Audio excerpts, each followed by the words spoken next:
Smoking on Tay Highs, man, got killed. That 33 hit him, he roll like a wheel. 2 Glock 27s, I'm riding with Lil. They dropping them songs, but they dying for real. They dropping them songs, but them boys getting dropped. They ride with a goofy, that nigga turn hot. They ain't catching no hits, we sitting on spot. You know, it's a beautiful day when the ops perish in the worst possible way. So we're celebrating. One of Satan's greatest soldiers.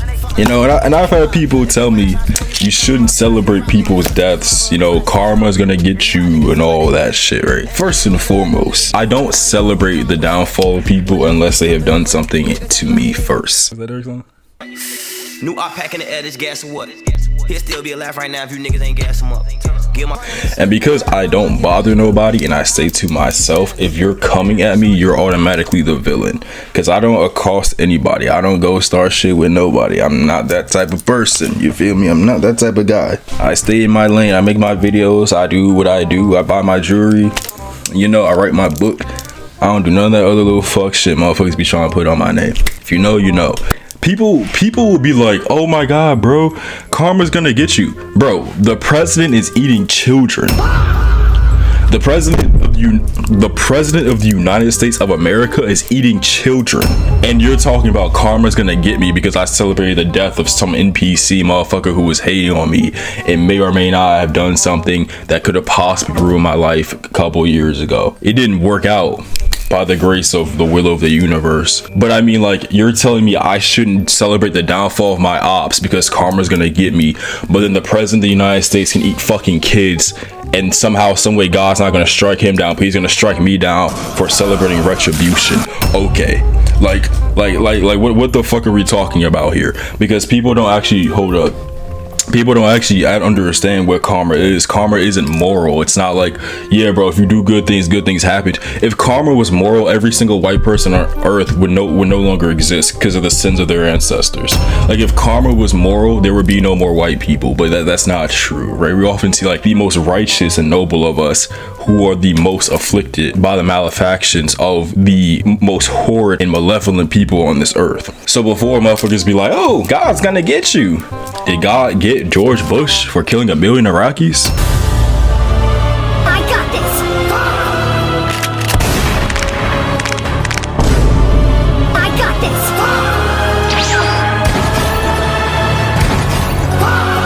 Where are you? Did God get Barack Obama for initiating every drone strike possible in the Middle East? Is God gonna get Bill Clinton for being in the E-files? Is God gonna get Donald Trump? Is God gonna get Benjamin Netanyahu? No, God's gonna get you because you celebrated the death of your ops. Okay, like that's just crazy as shit to me. Like, I understand what I call spiritual signatures exist, and you can attract certain outcomes and certain energies. I get that 100%. I'm not gonna deny the reality of that fact. Having said that, it's more of a subconscious thing where if you believe it's going to happen, then more than likely it's going to happen. It's kind of like how whenever people try to prevent war or prevent conflict, they end up causing that war or conflict because of the fact that they've already subconsciously integrated the possibility that it can happen, and they know like the route that it takes to get there, and so they're operating for the frequency of it having already occurred, and so they end up manifesting that in the end. This is why, like, whenever you try to prevent like an event from happening in your life, you end up causing it, you end up being the trigger behind it. If you look at it a little bit more mystical, or even on a like quantum mechanical level, it could be like just basic causality, where the fact that you became aware of the future is what ended up causing the future in the first place, because the future was only going to be caused by your awareness of it. You know, like there's a number of things you can look at to or you can ascribe to it. But point being, once you've already subconsciously identified something in your mind, it dominates your destiny, because even trying to avert that is giving it attention and energy and intention, right? So the act of trying to avoid something actually kind of strengthens it. And so that's why the goal to avoid an outcome isn't to try to avoid the outcome, is to create a different one. Too often when people try to prevent something from happening, their focus is on permitting that thing, but the mind, the brain doesn't understand negatives. It's like saying this: if you say don't think about elephants, what's going to happen? You're going to think about elephants. You can't tell the brain not to think, because that's literally what it does. That's all that it does. It's like telling the lungs not to breathe, right? So when you say don't create this outcome, the brain doesn't register that. What you got to do is say, okay, let's not focus on not creating something. Let's focus on creating something else. Let's focus on the positive, right? and not morally speaking, but just positive and negative in terms of creation or destruction or creation and negation. Point being, yeah, all that karma shit, it's like weaponized morality in a way. You grow up with this when you were a kid, and you have motherfuckers telling you like revenge is never the way, you know, or God is gonna punish you for this. You know what I'm saying? Like God is gonna punish you for getting your revenge. Why didn't God punish the people who accosted me? Why didn't God punish the people who harmed me? What the fuck? Why the fuck is God gonna get me for getting fucking revenge? God's gonna get you for having hate in your heart. King Leopold of Belgium existed, and he wiped out like 20 to 30% of the Congo population. What do you mean God's gonna get me for having hate in my heart? There's Genghis Khan was a real person. You know what I'm saying? But because you hurt somebody's feeling, you know, and I was just having a conversation with this. It's like the way morality has really crippled a lot of people. And I'm not even saying most people are good people, but the way morality has crippled a lot of people within the ethos is like you did as have politicians who will confer poverty onto people, right? You have politicians who do nothing but embezzle money all day long to go on yacht trips 8-12 times a year, but then people are afraid to chase their dreams out of the shame and stigma of being misperceived and misjudged, or by thinking that their route, the path that they're taking isn't right. You know, maybe they don't believe that they have enough research on what they're doing, even though you have people like Charlie Kirk who routinely just lied for a living, right? Like the entire right-wing apparatus is literally just lying, right? You have people who lack confidence in their capabilities, and then you have absolute idiots like Nick Shirley getting venerated on Twitter, having like the most liked Twitter post in human history, and you're concerned about your content, about what you're doing, about fulfilling your dreams, because you don't want to you don't want to risk messing up, you don't want to risk being misperceived. Like what are we talking about? You were mean to your friend one time 3 years ago, you still feel bad about that, and then the president of some country in like East Africa just fucking collapsed the economy for like the 12th time this week. I swear to God, like as a people, we allow like the dumbest shit to be an inhibitor. Am I saying go ahead and be a corrupt Eastern European politician? No, I'm not saying that at all. What I'm saying is that when you have like the most vile and despicable people pursuing their agendas unapologetically, yet you feel some degree of apprehension and inhibition because you're afraid of other people's perception, you've completely neutered yourself. Like, take a look at the world around you. You know, I was having this interesting discussion today as well. We were talking about transgenderism, and I was explaining, like, though I am fundamentally against transgenderism and the desecration of human bodies, I understand like the idea of gender conversion on a spiritual and psychological level. I've talked about this before, how in various societies, indigenous and African societies, certain positions like applying to like high society or religion or spirituality could only be attained by a woman. And so if a man were to have that position, he would have to then transfer or basically give up his role as a male and then adopt the identity of a woman or female, right? So there's like gender fluidity, but then there's like objective biological sex. Now they weren't necessarily chopping off their dicks, but they were still they still took up the role of a woman within that society and whatever that entailed, right? Because the gender actually is fluid, it is dynamic. It took me a while to wrap my head around this, but it actually is fluid and dynamic. Sex, however, is something totally different. That's just a set biological constant, right? Like there's only male and female, but if you say gender, it's like you can literally identify as like whatever the fuck you want, because it's a social construct. Like the perception of what's masculine, what's feminine varies across societies, cultures, time, whatever the case may be. Whereas male and female are just objective states of human biology. Like you're either male or female, or you're a hermaphrodite, right? Which is like that weird third place where you can have both genders at the same, both sex organs at the same time. Right? No diss to them or that community or anything like that. But I was explaining that I was like, I kind of like think like the idea of it is interesting, but I don't like it, right? Like of transgenders. Like I don't like I said, I don't like the whole desecration aspect of it that like modern society does, especially when you realize who the science is coming from. And so in that conversation, we were talking about like, you know, though I do agree with the fact that these people should be treated fairly in society and shouldn't face persecution or discrimination, I still believe that it's a mental illness, even if I do register the psychospiritual consistency of it across the globe and its many interpretations, right? And so then we got to the concept of like enabling people's illnesses and things like that, right? And what I find interesting is that from a certain point of view, if you support someone's decision to transition from a male to a female or a female to a male, right? You are, by certain definitions, enabling a mental health disorder, right?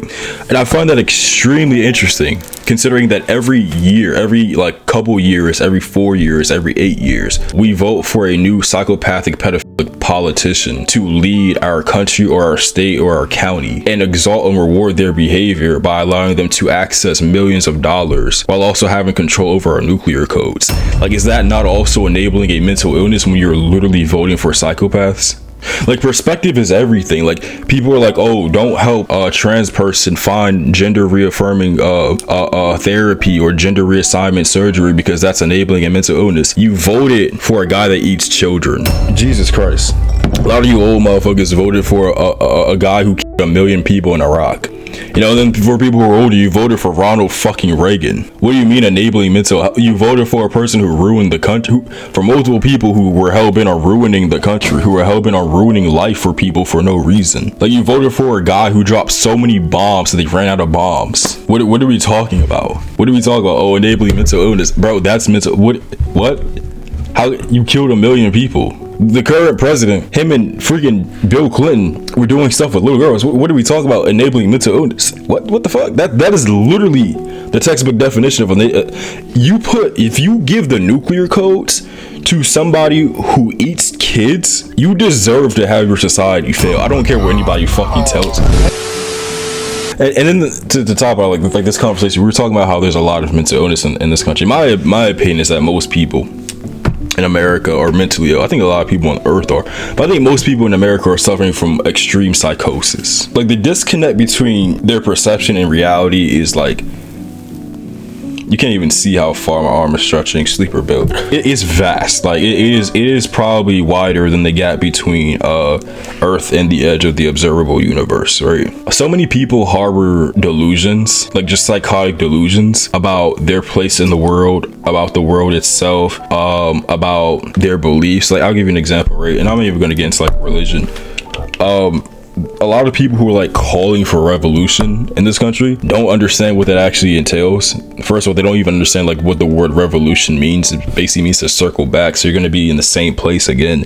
But people are like calling for like a civil war, rebellion, or whatever the case may be. I have no problem with that if you understand what you're getting into. Like, most Americans cannot fathom the idea of like not having running water for more than a couple hours. Like, when a power outage goes out where I live at, or anywhere else in this country, for really, that's not like super destitute, people go crazy. Like, people from like where I live, if the power goes out, they start tweaking. Like, not genuinely tweaking, but they're like they're restless. Like, dang, when the power's coming back? When does the power come back? Sir, it is 8 p.m. Just go to bed. It'll be on by fucking 11 in the morning. Like, what are we talking about? Just go to sleep. You know what I'm saying? They like the grown-ass adults act like kids back in 08 when like we couldn't play the DS or the Wii because the power was out. Like, we used to be tweaking.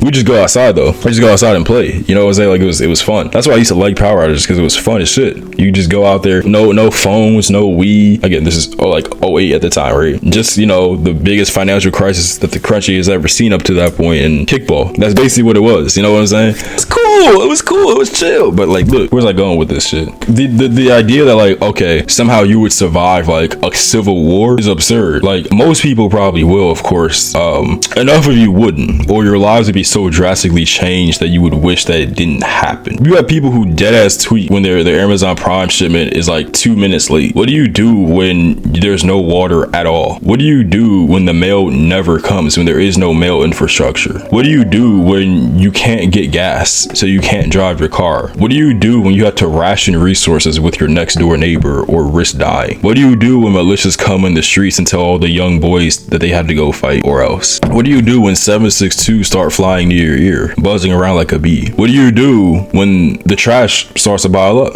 At first it's a bag or two, then the streets start to smell a little weird, then you see the trash everywhere and no one's coming to get it. People start getting sick, disease starts to run rampant. Then what do? But there's no doctors, no scientists, no nurses, no one that can help.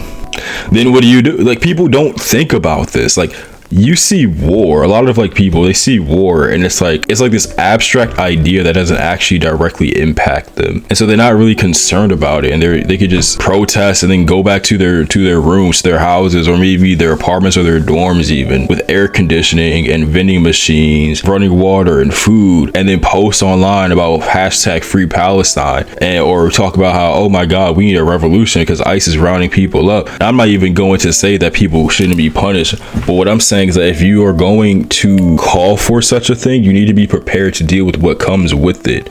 Like, if you're a survivalist and you call for a civil war, you have every right to do so. Let's say you do have military training, you do know how to shoot the gun, you do know how to survive off of nothing, and you call for a civil war, you're actually kind of valid. I will not lie to you. But like, if you're like a liberal white girl in fucking ASU who's never had to work a day in her life, you don't actually understand what war is about, or you're over here talking about we need a revolution to stop what the fuck ICE is doing, and of course generalizing, but you don't actually understand what it means to hold a gun and take another person's life, or what that would even do to you, even if you don't do it, but what that would do to you.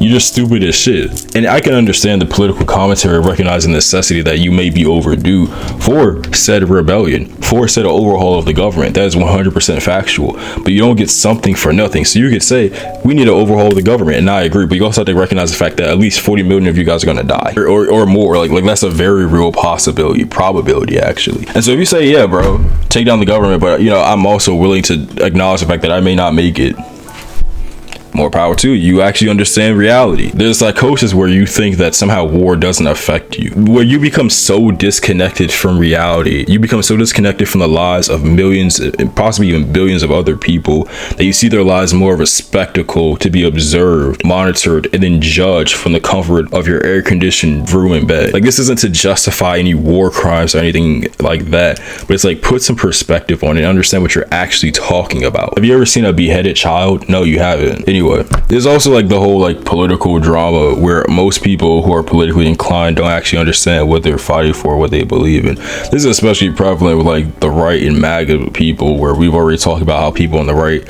are more prone to lower cognitive functioning and things like that. But there's the fact that people subvert like the truth for catharsis of a narrative, and they're willfully engaging in like subversion of truth to uphold their worldview, which is inherently evil, especially people who proclaim themselves to be righteous Christians when they're really just cowards, because like I said, they always know better, they just choose to do worse. And that's a conscious choice. So there is consciousness behind their ailments, where you're choosing the literal psychopathic and psychotic path, rather than just acknowledging the truth and making adjustments from there. Which is why I said before that stupidity is a moral failing, not a cognitive one, because a cognitive failing would be like being dumb, like a lapse in judgment, or being ignorant and having no knowledge whatsoever. A moral failing is knowing better but still choosing to do worse, and that's what we see with people who are stupid. And that's actually a mental illness. Like I said, it's a disconnect from reality. You clearly see that your ideology is wrong, yet you still stick with it anyway. And I've talked to people on the right, Republicans, etc., who are like this, and I'm like, why would you say that? How could you come to that conclusion? And every single time I'm always just met with emotional tirades that are completely nonsensical, and them trying to reinforce their perception of the world out of fear. They've succumbed to fear rather than mastering it. I talked about fear before. Again, I think at the end of the day, it's just malice, especially when you deal with like ideology that are inherently like anti-black. It's like you could show them the truth of everything, and they know the truth. That's why they lie so much. It won't really matter in the long run. They're still going to well, yeah. Anyway, I'm tired. I'm done.